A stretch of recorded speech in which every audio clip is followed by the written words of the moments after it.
성도 여러분, 누군가 앞에 서서 자기의 의견을 전달한다라고 하는 것은 쉽지 않은 그런 일입니다. 많은 사람들 앞에서 또 이렇게 전달해야지만 된다는 것은 두렵고 또 염려도 되고 걱정도 되는 그런 일입니다. 쉽지 않은 일입니다. 예수님께서 공생의 사역을 마치시고 하늘로 승천하셔서 하나님 우편에 올라가셨습니다. 그 후에 베드로는 교회의 지도자가 됐습니다. 그리고 설교자가 됐습니다. 사람들에게 예수님의 가르침을 전하는 설교자가 되어야 되겠습니다. 그러던 어느 날 대제사장 앞에서, 그리고 제사장들, 서기관, 산헤드린의 의원들과 바리새인들과 같은 종교 지도자들 앞에서, 그리고 유대인들 앞에서 설교를 해야 했습니다. 지식이 부족한 사람입니다. 학력이 없던 시골에서 어부로 생업을 하던 그런 사람이었습니다. 베드로는 설교를 해본 적도 없습니다. 설교에 대한 교육도 받은 적이 없습니다. 그리고 설교할 자격도 없는 사람이었습니다. 그런데 설교를 했습니다. 수많은 사람들이 모여있는 그곳에 어떤 마음으로 섰겠습니까? 모두가 다 베드로와 요한을 바라보고 있었는데, 그때 베드로가 대제사장들, 제사장들, 서기관들, 그리고 유대인들 앞에서 설교를 할 때 떨렸을 것입니다. 심하게 떨렸을 것입니다. 그렇게 많은 사람들 앞에 서본 적이 없기 때문입니다. 두려웠을 것입니다. 왜 지금 자기를 바라보고 자기의 이야기를 듣는 대제사장, 제사장, 서기관들은 하나님의 말씀의 전문가들이기 때문입니다. 그들 앞에서 혹시나 실수하지 않을까 봐 그런 두려운 마음도 있었을 것입니다. 어렵기도 했을 것입니다. 왜? 설교에 대해서 설교를 해보지 않았고 연설할 줄 모르고 또 연설을 한 적도 없기 때문에 그렇습니다. 하지만 베드로는 그 수많은 사람들 앞에서 담대하게 설교를 했습니다. 설교를 했더니 놀라운 일이 일어납니다. 성인 남자만 5,000명이 회개하고 예수님을 믿기로 작정하는 그런 역사가 나타났습니다. 얼마나 많은 사람들이 모였을까요? 그 중에 5,000명이 회개를 하니 얼마나 많은 사람들이 모였어요. 여러분, 베드로가 설교할 그 설교가 무엇이었습니까? 베드로는 두렵고 떨리고 어렵고 하는 그런 과정에서 대제사장들과 같은 종교 지도자들 앞에서 설교를 했지만 가장 본질적인 설교를 했습니다. 그 설교를 들었던 사람들이 회개하고 눈물을 흘리면서 주님께, 예수님께 손들고 돌아왔습니다. 그 설교의 내용은 예수 그리스도만이 유일한 구원자이십니다 라고 하는 말씀입니다. 오직 예수 그리스도만이 유일한 구원자이십니다. 이렇게 사람들에게 외치고 전할 때 그 강팍한 심령을 가진 사람들이 마음의 찔림을 얻었고 회개하기를 시작했고, 그리고 예수님을 믿기 시작했습니다. 저는 그 장면을 상상해 보면서 지금 베드로가 얼마나 위대한 일을 하고 있는지 가슴이 두근거립니다. 베드로는 많은 설교를 했습니다. 그러나 설교의 요지는 하나였습니다. 오직 예수 그리스도만이 유일한 구원자이십니다. 이 베드로의 설교를 통해서 우리가 들어야지만 하는 설교가 무엇인지 우리는 압니다. 우리가 들어야지만 되는 설교, 우리가 계속해서 들어야지만 되는 주님의 메시지는 구원의 메시지입니다.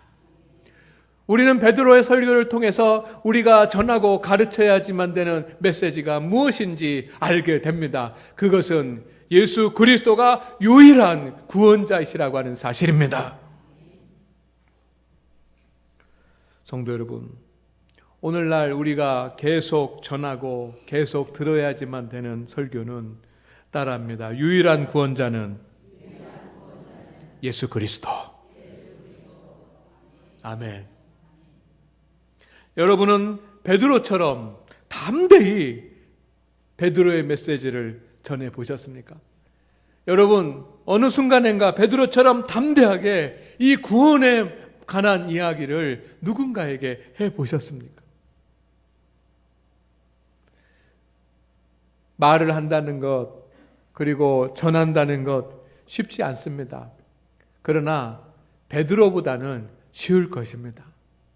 베드로는 수천 명이 모인 곳에, 제사장, 대제사장, 사두개인, 율법학자들이 모인 곳에서 그때 아무것도 배우지 못하고 학력도 없고 설교를 해본 적도 없고 설교할 자격도 없는 그런 사람이 그 자리에 서서 설교를 하는데 얼마나 어려웠겠습니까?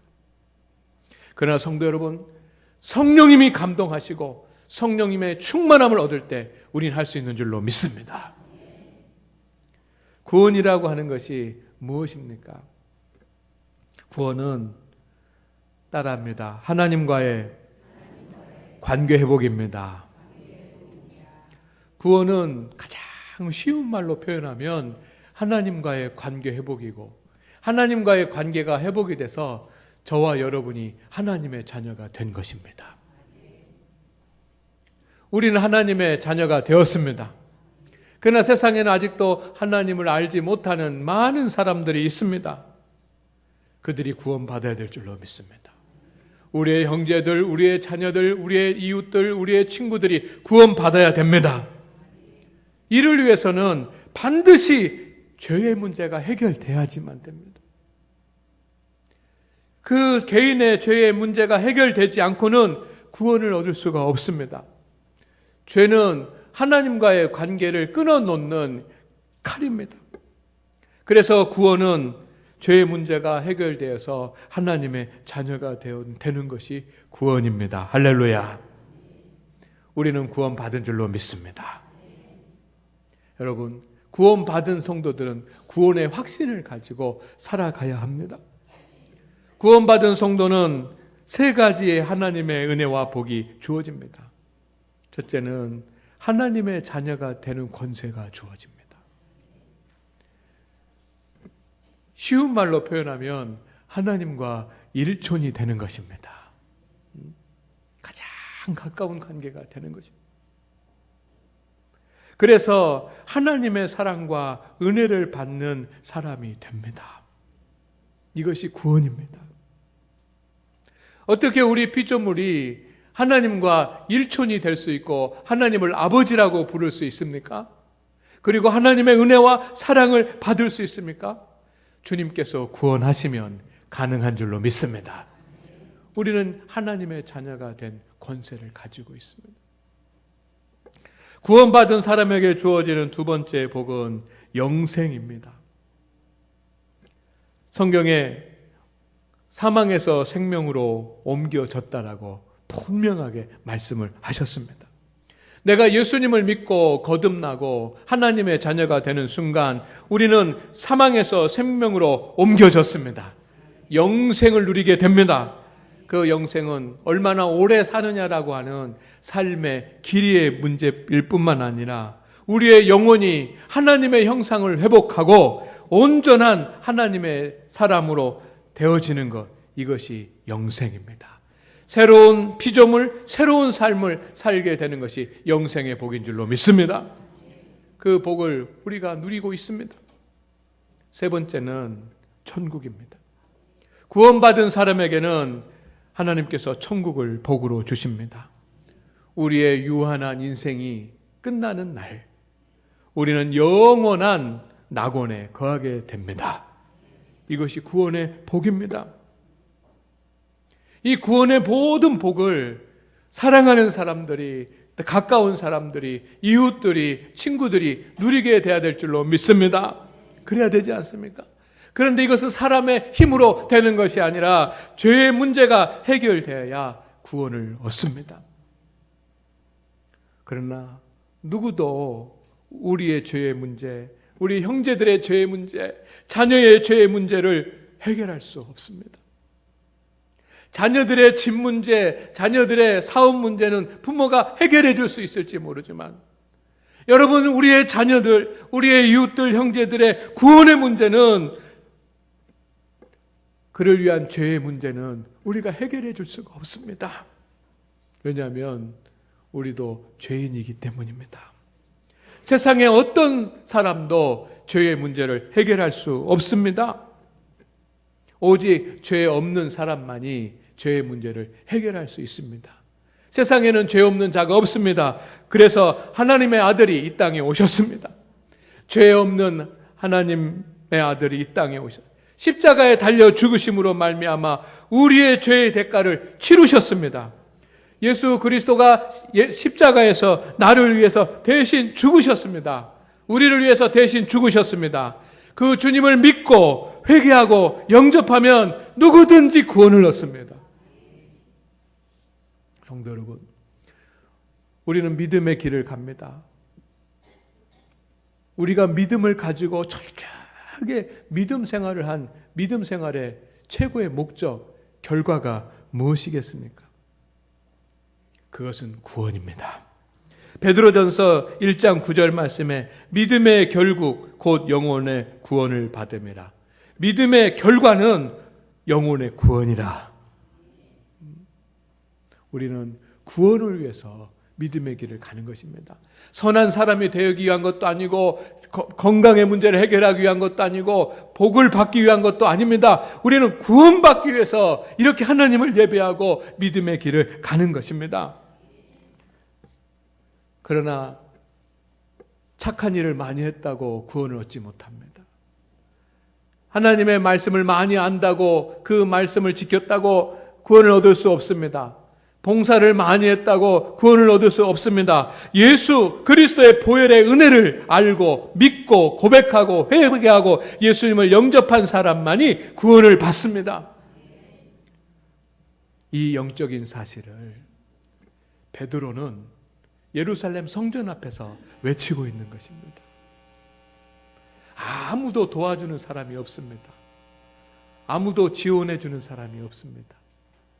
아무도 박수 쳐주는 사람이 없습니다. 모두가 다 대적자들입니다. 자기보다 훨씬 더 지위가 높은 사람들입니다. 종교 지도자들입니다. 율법 학자들입니다. 그리고 베드로를 어떻게 해서든지 허물을 찾아내가지고 감옥에 가두려고 하는 대적자들입니다. 그 사람들 앞에서 외칩니다. 유일한 구원자는 예수 그리스도이십니다.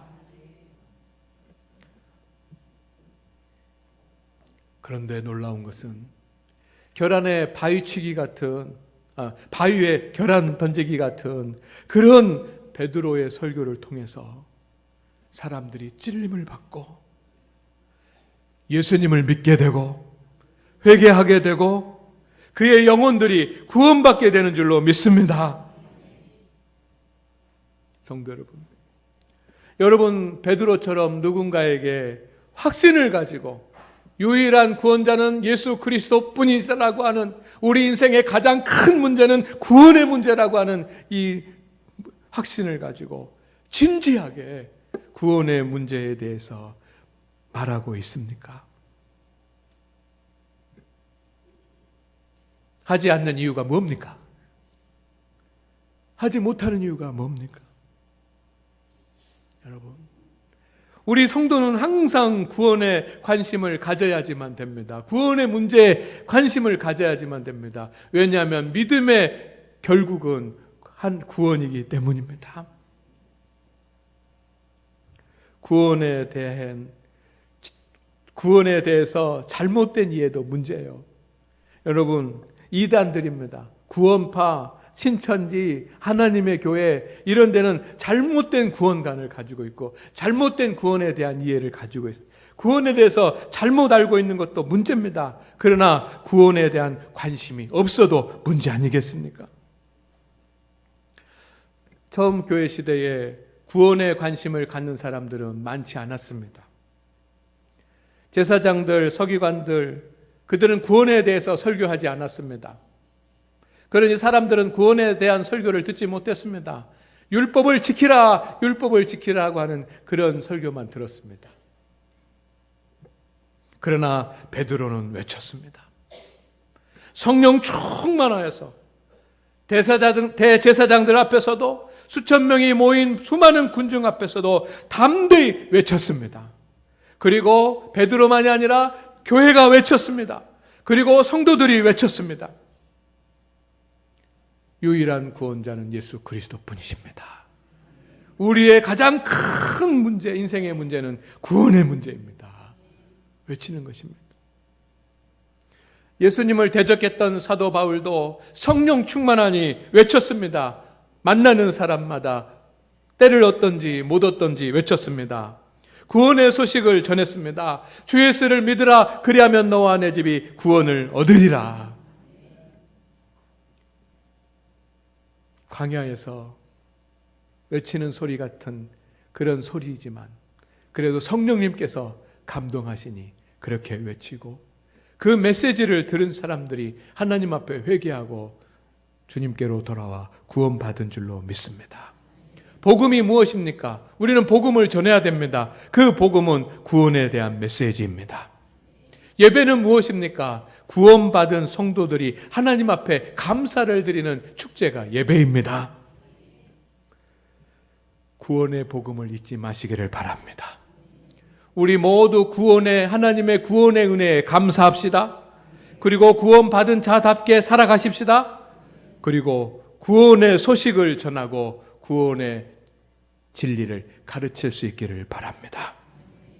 성도 여러분, 누구에게든지 어디서든지 베드로처럼 구원을 말하고 가르칩시다.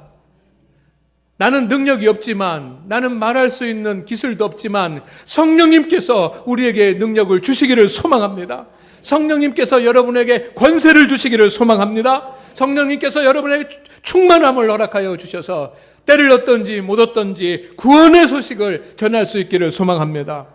우리가 구원받았으니 구원의 소식을 전하는 것은 당연한 일 아닙니까? 오늘날 우리나라의 가장 큰 문제 중에 하나가 뭐냐면 아이를 낳지 않는 것입니다.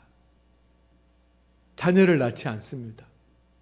결혼을 안 하는 것도 문제인데 결혼을 해도 아이를 잘 낳지 않습니다. 성도 여러분, 우리가 예수 그리스도의 피값으로 구원받았습니다. 그렇다면 우리는 영적 아이를 낳아야 될 줄로 믿습니다. 어떻게 영적인 아이를 낳을 수 있습니까? 우리가 구원의 소식을 전할 때만 가능한 것인데, 나는 구원받고 구원의 소식을 전하지 않는 것은 하나님 앞에 책망받아야지만 되는 그런 일일 것입니다. 우리 사랑하는 우리 장안교회 장로님들, 하루에 한 사람에게라도 베드로처럼 말해보시기를 바랍니다. 우리 장로님들 하루에 한 사람이라도 그렇게 베드로처럼 말할 수 있겠습니까? 오직 유일한 구원자는 예수 그리스도이십니다 라고 말하시기를 바랍니다. 말할 수 있어야 됩니다. 우리 권사님들, 우리가 세상에 여러 가지 말들을 많이 합니다. 그러나 일주일에 한 사람이라도 베드로처럼 말해보시기를 바랍니다. 그렇게 베드로처럼 말할 수 있겠습니까? 내가 감당하기 힘든 그런 사람이라도 말할 수 있겠습니까? 우리는 그렇게 해야 될 줄로 믿습니다. 우리 사랑하는 우리 장안교회 집사님들, 한 달에 한 번이라도 베드로처럼 말해보시기를 바랍니다. 우리 사랑하는 우리 장안교회 성도님들, 1년에 한 번이라도 베드로처럼 말해보시기를 주의 이름으로 부탁을 드립니다. 이것이 우리가 해야 될 일이기 때문입니다. 성도 여러분, 우리는 잘 알지 못할 수도 있습니다. 언변이 부족할 수도 있습니다. 그러나 성령의 충만함을 받으면 믿는 자가 할 수 있는 일입니다. 고린도전서 1장 22절 말씀을 함께 제가 봉독해 드리고 설교를 마치려고 합니다. 하나님의 지혜에 있어서는 이 세상이 자기 지혜로 하나님을 알지 못하므로 하나님께서 전도에 미련한 것으로 믿는 자들을 구원하시기를 기뻐하셨도다. 여러분, 세상에 그 모든 지식과 지혜는 사람들이 찾아낼 수 있고 만들어 갈 수 있습니다. 인공지능도 사람들이 만들어 갑니다. 육체의 큰 병의 질병들도 사람들이 스스로 깨달아서 고쳐나갑니다. 그러나 오늘 고린도전서 1장 21절 말씀에 보니까 하나님의 지혜에 대해서는 세상 사람들이 자기 지혜로 하나님을 알지 못한다는 거예요. 스스로 하나님을 알 수 있는 사람이 아무도 없습니다. 그래서 하나님께서 그들을 구원하시는데 무엇으로 구원하시냐면 전도에 미련한 것으로 구원하신다 그랬습니다. 베드로는 대제사장들 앞에서, 서기관들 앞에서 미련한 짓을 했습니다.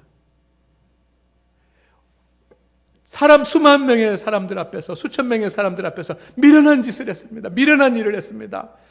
전도했습니다.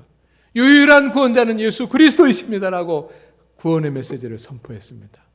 그런데 하나님께서 그것을 사용하셔서 만나는 사람들을 구원 얻게 하신 줄로 믿습니다. 그런 은혜가 우리 가운데 있기를 주의 이름으로 축원을 드립니다. 주여 하나님, 오늘 유일한 구원자 예수 그리스도이신 것을 우리가 다시 한번 기억하게 하시고 확신하게 하여 주시옵소서. 그리고 베드로처럼 담대하게 유일한 구원자는 예수 그리스도뿐이라고, 우리가 구원받는 것이 세상의 가장 큰 문제라고 전할 수 있게 하여 주옵소서. 그래서 우리 장안교회가 구원의 방주가 되게 하여 주시옵시고 믿는 자의 수가 더해지게 하옵소서. 예수님의 이름으로 기도드립니다. 아멘.